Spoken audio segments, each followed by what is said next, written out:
Today's video is brought to you in part by Guns of Boom. Get a little boom in your game. What's up, everybody? Glad to see you guys back here once again on the channel. Now, if you guys have been following along, we've been doing a lot of head-to-head battles involving the Vega cards versus the NVIDIA side of things, and once again, we've got an overclocking battle. That's right, the overclocking battle between the Vega RX 56 and the GTX 1070 FE card. So, with that said though, let's bounce right in, let's check out that test system, and let's check out those scores, and let's see at the end of the day, who actually wins overclocked, the Vega or the GTX? So the parts that we use in the test bench that you're seeing in today's video consisted of an Intel Core i7 6700K at 4.0 GHz, which turbos to 4.6 GHz. Now this was done on an ASRock Z170 motherboard, 16 gigabytes of HyperX DDR4 at 3333 MHz. Now, as far as the drivers go, we had to do something different because we were having a little bit of difficulty with the latest driver, so we had to revert to AMD's Crimson Real Live drivers 17.8.2 to get any great overclock, because the 17.9.1, they just weren't allowing great overclocks to be set. Now, the driver that we used for the GTX 1070 FE is the WHQL 385.41. A lot of you guys have been asking, hey Ulrich, did you have to undervolt the Vega? Well, yes you do, because in order to increase that HBM2 memory, you definitely need to undervolt the card, and we did that to achieve our results today.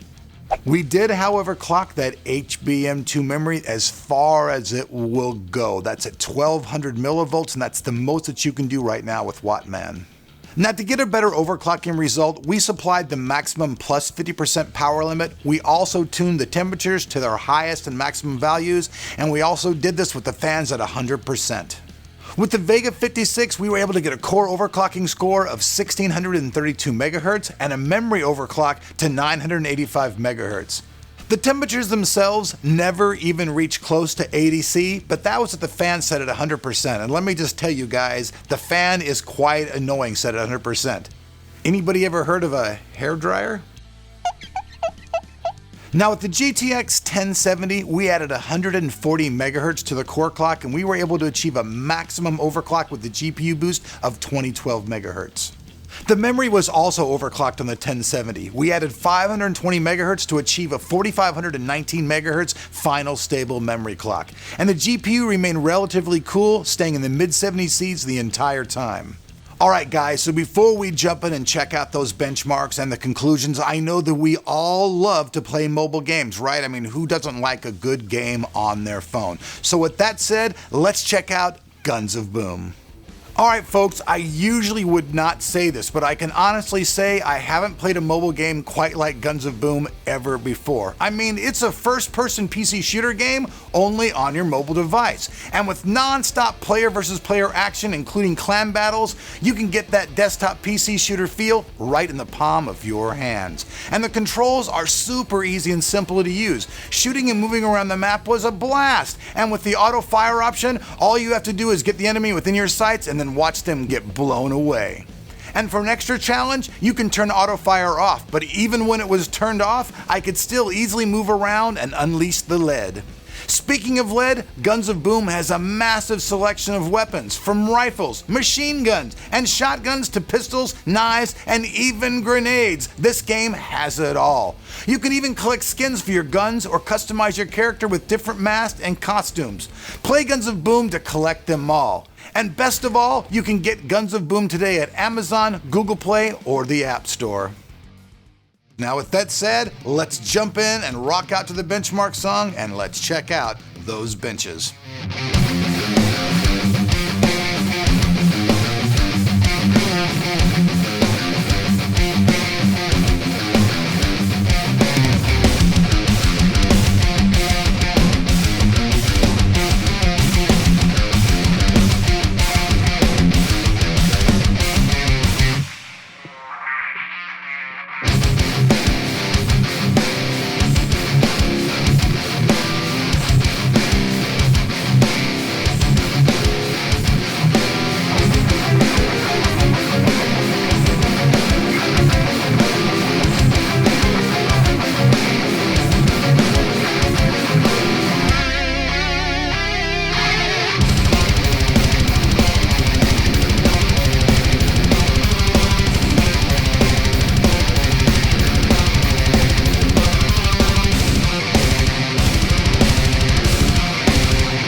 All right, tech fans, so there you guys have it. The head-to-head overclocking battle between the Vega 56 and the GTX 1070 Fe. Now, I gotta say this.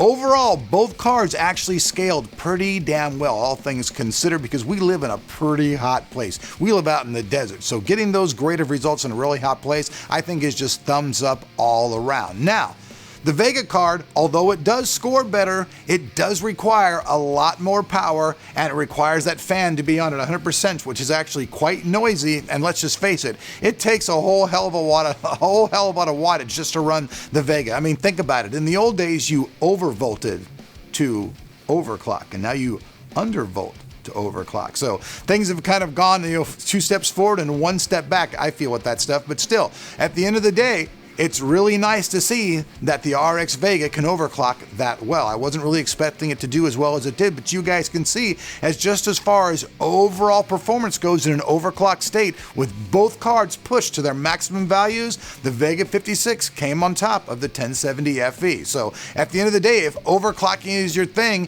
and you don't want to go out and do any kind of liquid cooling, you want to be able to grab a card, take that thing out of the box, overclock the shit out of that motherfracker, and get the best scores you're gonna get, well, hey, you guys can see the Vega 56 in this particular battle is the overall winner. And as drivers probably get better and better and better, we'll probably see even better performance with this card. So that's it, folks. At the end of the day, the winner of today's battle is the AMD RX Vega 56. Not by a landslide, and there are a couple caveats you need to take into consideration, but if raw power and performance is what you're looking for, you guys see the results. Like usual, down below that like button, we'll have more information about these cards. If you want to check out different brands and models for you to purchase one, or just get more information for your brain, it'll be there.